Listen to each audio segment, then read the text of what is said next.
Let's go.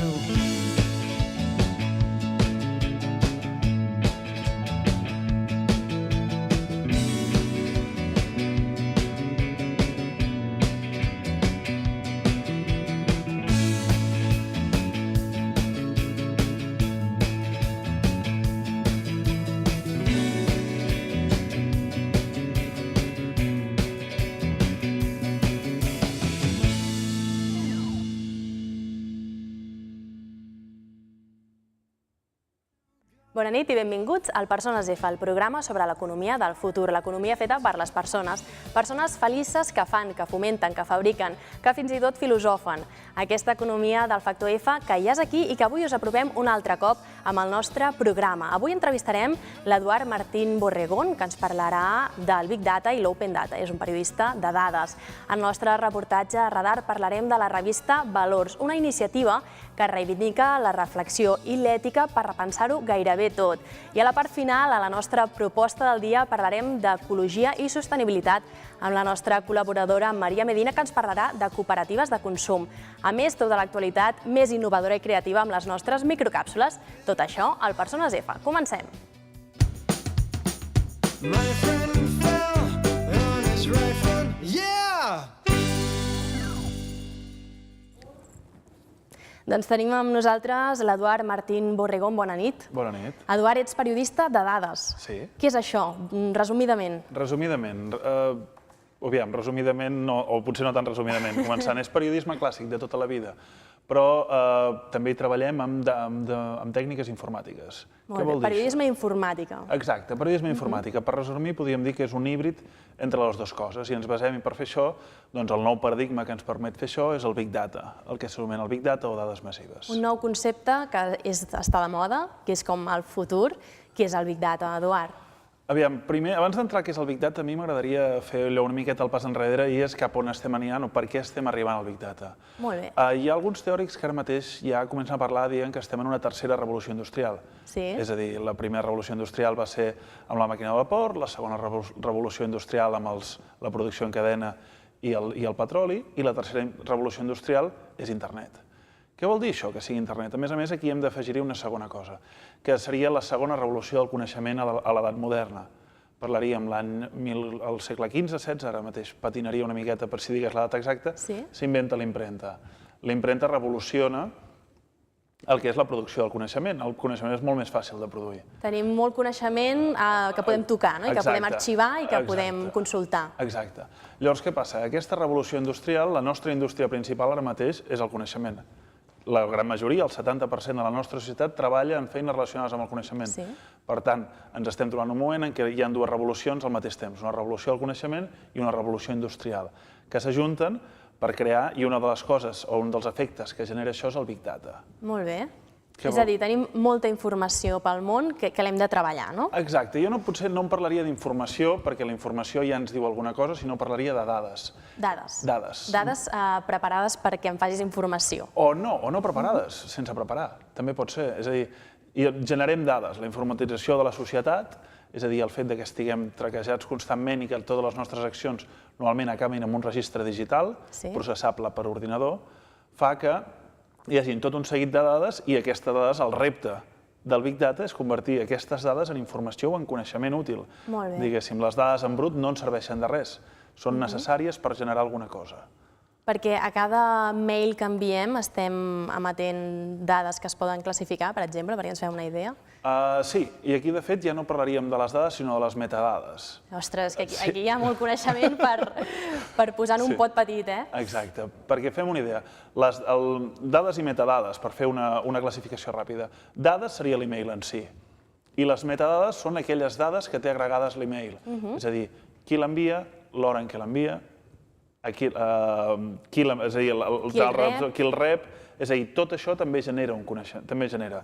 De fet, l'espionatge aquest de l'Snowden, que dèiem, la NSA no està traquejant els nostres correus, està traquejant les nostres metadades.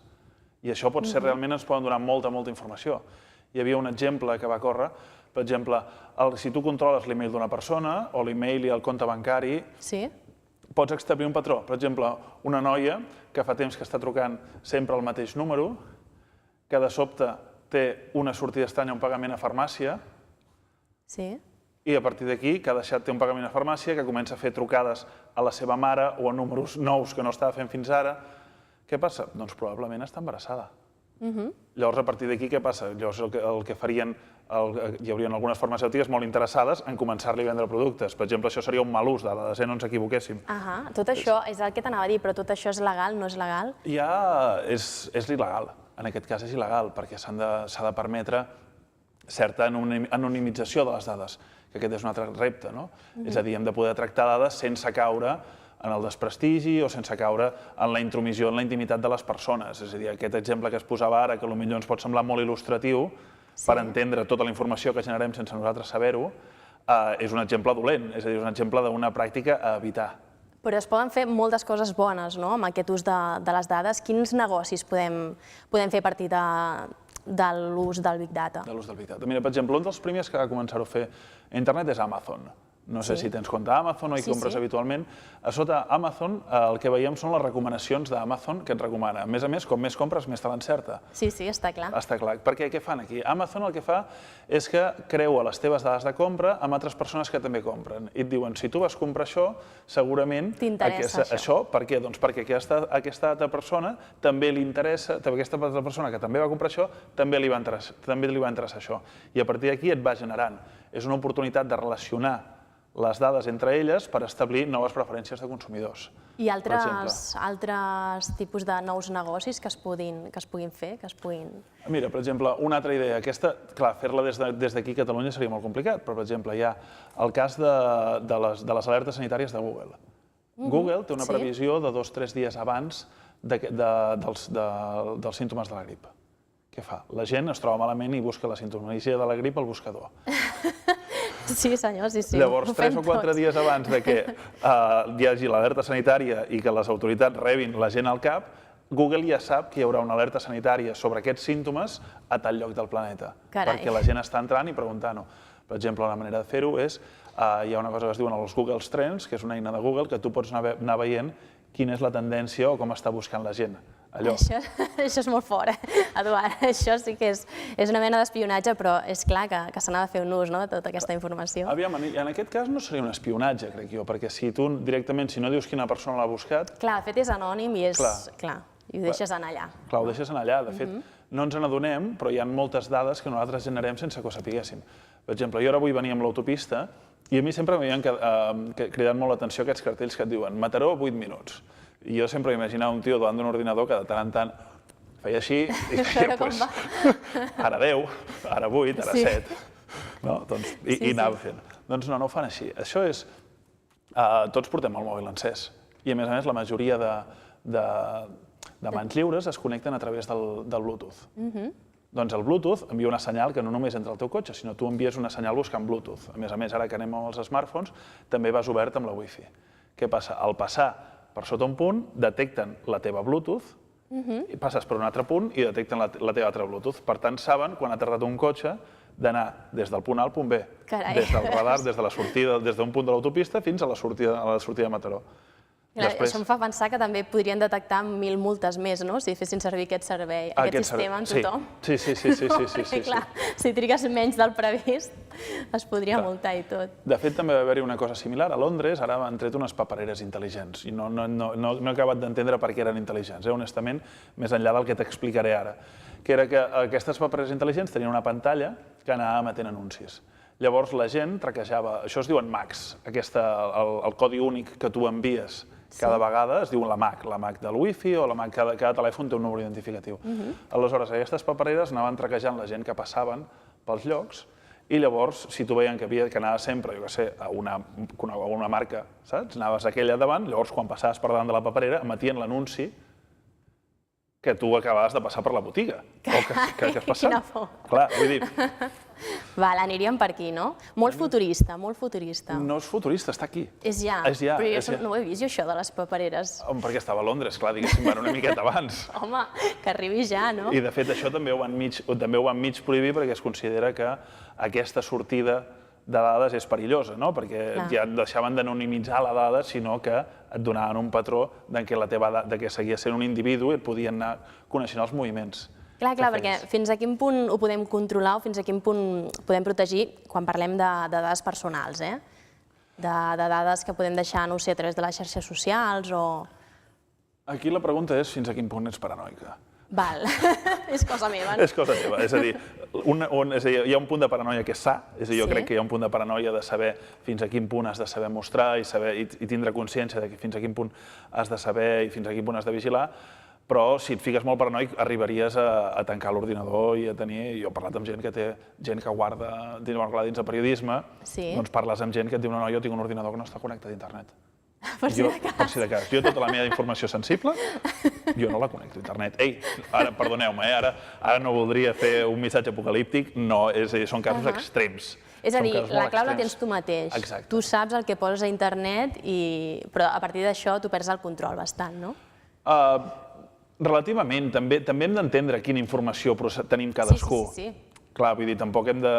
Jo, per exemple, hi ha coses que hi ha gent que té molta por d'enviar el seu número de compte corrent per internet. Jo crec que, per exemple, aquí no hi ha un risc. Mentre tinguis un control dels teus comptes, no té un risc d'enviar un número de compte per internet, per exemple. Val, està clar. No corres cap risc. La clau la tenim nosaltres, però també hem de ser conscients del que deixem anar. Exacte, hem de ser conscients del que... Sense arribar a allò de dir... També sent conscients de la sensibilitat de la informació que tenim, no? Exacte. Molt bé. I per acabar, un factor F de l'Eduard Martín Borrego. Un factor F seria la clau, l'ingredient secret per fer un futur millor, des del teu punt de vista com a periodista de dades. Un futur millor, ara no ho he acabat d'entendre, és a dir, diguéssim...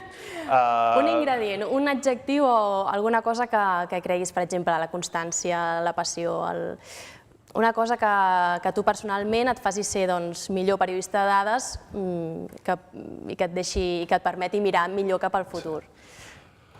Jo crec que t'agafaré l'adjectiu que has fet servir tu ara, tot i que sigui poc original, que és la passió o les ganes de fer alguna cosa, si no perd sentit, no? És a dir, alguna cosa t'ha d'apassionar i tenir ganes de treballar-hi, perquè és que si no acaba sent un sense sentit, no?, fer aquella cosa. Molt bé, doncs amb la passió de l'Eduard Martín Borregón us acabem avui el tema del Big Data o Open Data, un tema que, òbviament, donaria per molts minuts més, però bé, si més no, aquest apunt del què és, de com es comença a treballar i d'aquest futur que ja és aquí, com deia l'Eduard. Gràcies i fins aviat. Fins aviat.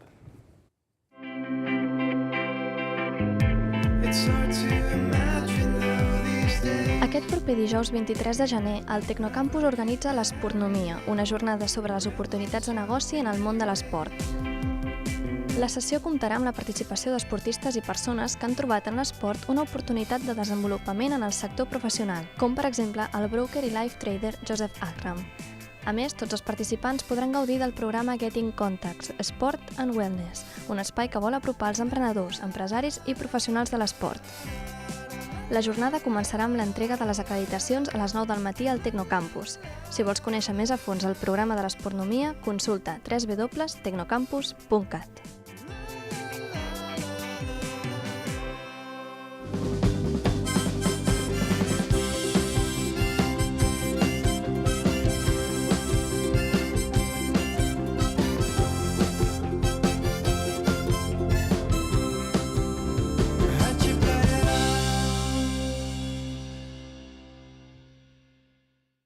Era el moment del nostre reportatge a Radar, moment de sortir de plató i marxar fins a aquells punts on és possible i on es fa realitat el factor F, un taller, un laboratori, un estudi d'artistes, on sigui. Avui el nostre protagonista d'aquest reportatge a Radar és la revista Valors, un projecte multiplataforma i comunicatiu que defensa que reflexionar sobre ètica i valors és la clau per fer possible una societat i una economia millors.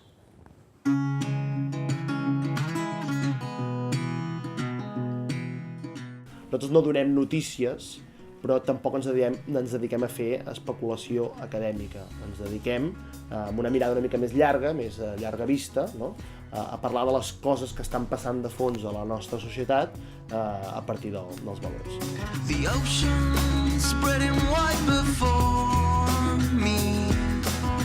From a little doorway, I see the whole world singing down.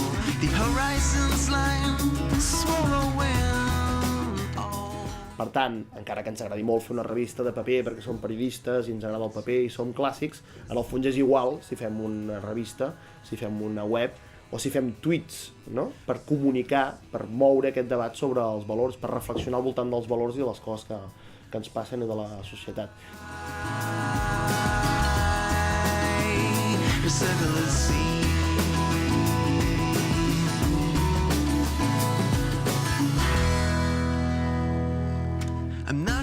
Nosaltres reflexionem entorn dels valors perquè creiem que els valors són necessaris en una societat per créixer, per desenvolupar-se, i en les persones també són importants perquè són com ells s'enfronten a la vida, com s'enfronten a la societat, i és com t'enfrontes davant d'una situació, són les actituds d'una persona, els valors.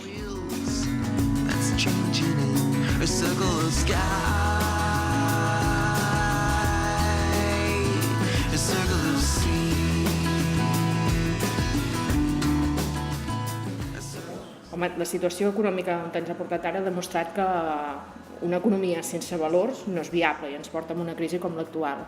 Per tant, nosaltres defensem els valors i els defensem també en un àmbit com l'economia. L'economia no pot quedar al marge dels valors. I valors com la transparència, la cooperació, fins i tot la confiança, que ara han quedat molt al marge, s'han de recuperar per fer una economia que s'anomena del bé comú, però també al servei de les persones.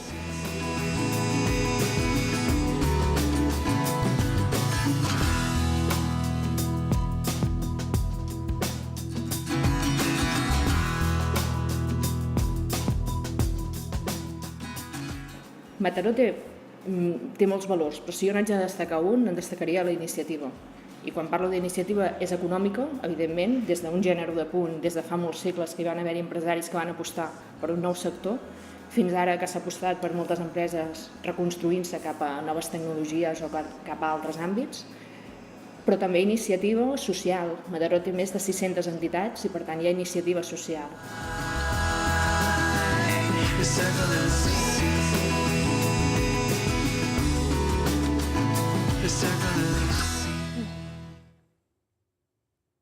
I tenim amb nosaltres la Maria Coll, la codirectora d'aquesta revista Valors. Maria, bona nit.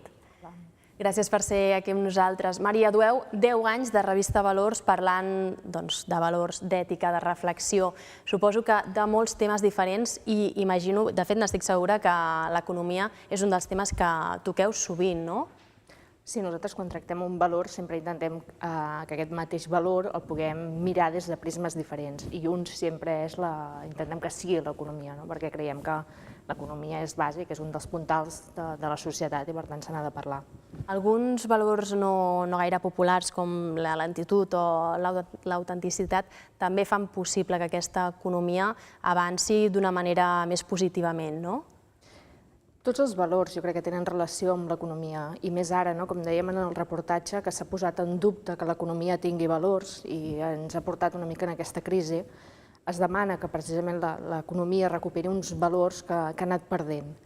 I valors com per exemple la lentitud, hi ha tot el moviment slow que els ha recuperat, aquests valors. Hi ha, per exemple, tot el comerç de proximitat, aquest de quilòmetre zero, aquestes botigues de quilòmetre zero que aposten per un comerç de proximitat, de coses fetes just al costat de casa i de productes autòctons. Tot això la gent ho valora molt. Tot el valor afegit que li puguis donar a un producte, la gent ho valora i està disposada a comprar.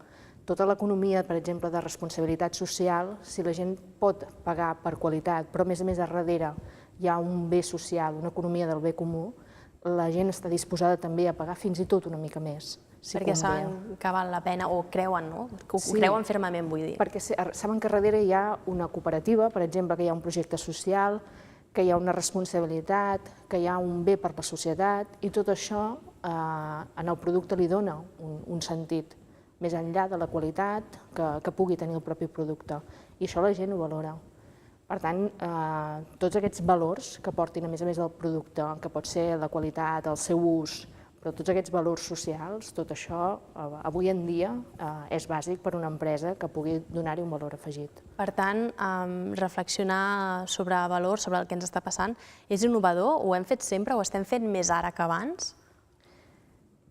A veure, Des de molts àmbits, parlar de valors no és una novetat. Per exemple, des de l'àmbit de la filosofia, durant molts anys s'ha parlat de valors. Entre el món de la societat, el món social, diguem, de les entitats, més que parlar-ne, la gent s'arremanga i els converteix en una realitat. Les entitats socials, el valor de la solidaritat no reflexiona, sinó que el converteix en una realitat. Però, en canvi, des de l'àmbit de l'economia, potser ara s'està parlant més d'això. Fins ara l'economia no parlava tant de tema de valors. Havia anat fent, si més no. Sí. I, en canvi, ara fins i tot reflexiona de coses que fins ara no es parlava que fossin valors, com podia ser l'èxit o la competitivitat, i ara es parla que això poden ser valors si els fas de forma ètica. És a dir, l'èxit pot ser un valor si actues de forma ètica quan aconsegueixes aquest èxit, o la competitivitat pot ser un valor positiu. Clar, un valor positiu. Pot ser una persona competitiva, però si aquesta competència la fas d'una forma ètica, sense fer la traveta amb uns altres, intentant també una economia del bé comú, pot ser una cosa positiva. Molt bé, i per acabar, el factor F de la Maria Coll, aquell ingredient indispensable per tirar endavant? Aquí en el reportatge dèiem la iniciativa, que és bàsica, però també darrere de la iniciativa hi ha d'haver un compromís, és el que dèiem. Hi ha d'haver una iniciativa, però acompanyada d'un compromís, perquè el compromís també porta molts altres valors al darrere. Hi ha una responsabilitat, però a més també el compromís, si no et compromets amb una cosa és perquè hi creus i perquè a més hi ha una il·lusió, perquè hi ha una cosa que tiri endavant i també hi ha una esperança també de futur. No et compromets amb una cosa si no creus que tindrà una mica de perspectiva de temps de cara endavant. Molt bé, doncs Maria, moltíssimes gràcies. Ens quedem amb el teu compromís. Espero que ens veiem aviat i felicitats pels 10 anys de la revista Valors. Gràcies. Ja és oficial, la Generalitat aplicarà una taxa als bancs que disposin de pisos buits. A més, aquesta serà exponencial. Quants més habitatges, més elevat serà l'impost. Segons el secretari d'Habitatge, no es tracta d'un impost pensat amb un afany recaptatori, ni tampoc dissuasiu, sinó que el seu objectiu és estimular a les entitats bancàries perquè cedeixin per a lloguer social els seus pisos buits. En aquesta imposició no és tot dolent, ja que si aquestes entitats cedeixen els seus habitatges, rebran bonificacions. La Generalitat ja ha aconseguit que Catalunya Caixa en cedeixi 400 habitatges per al lloguer social i creu que aviat tancaran acords semblants amb Bankia i Sareb.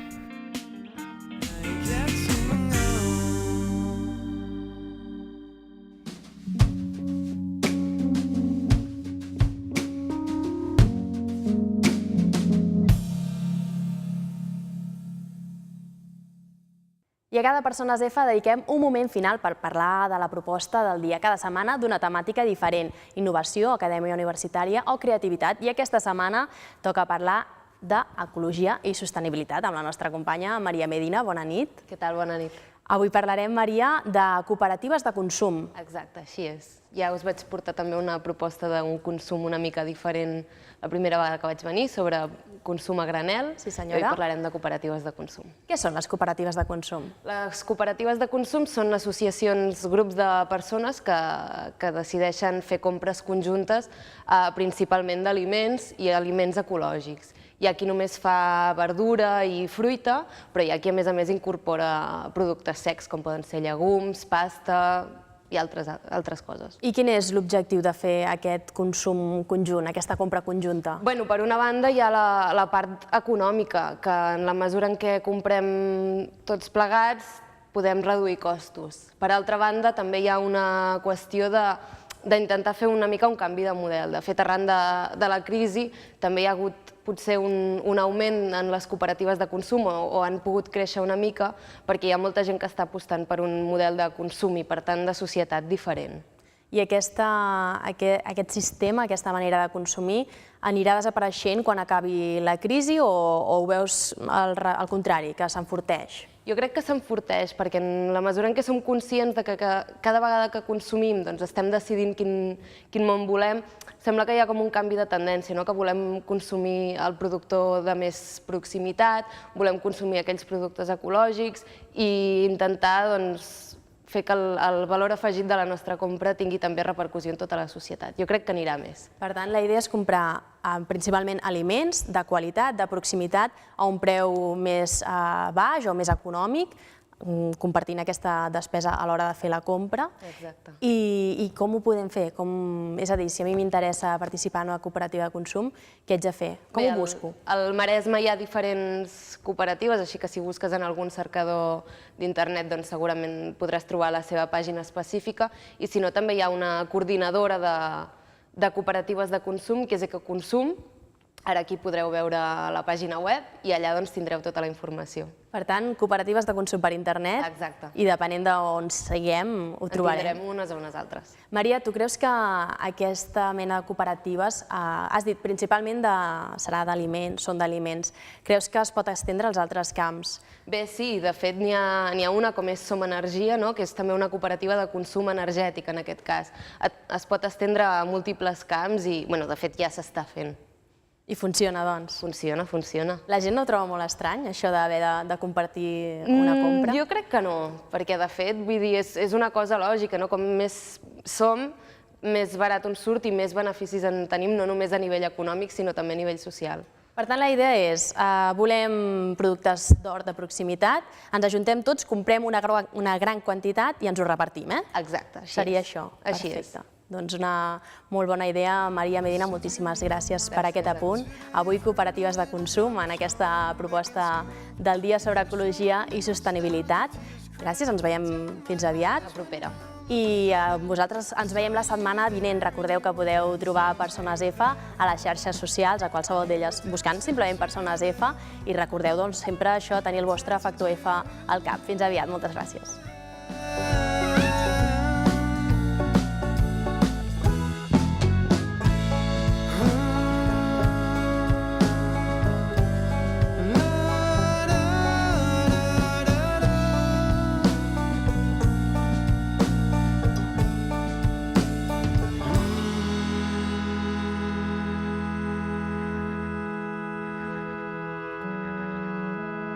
Thank you.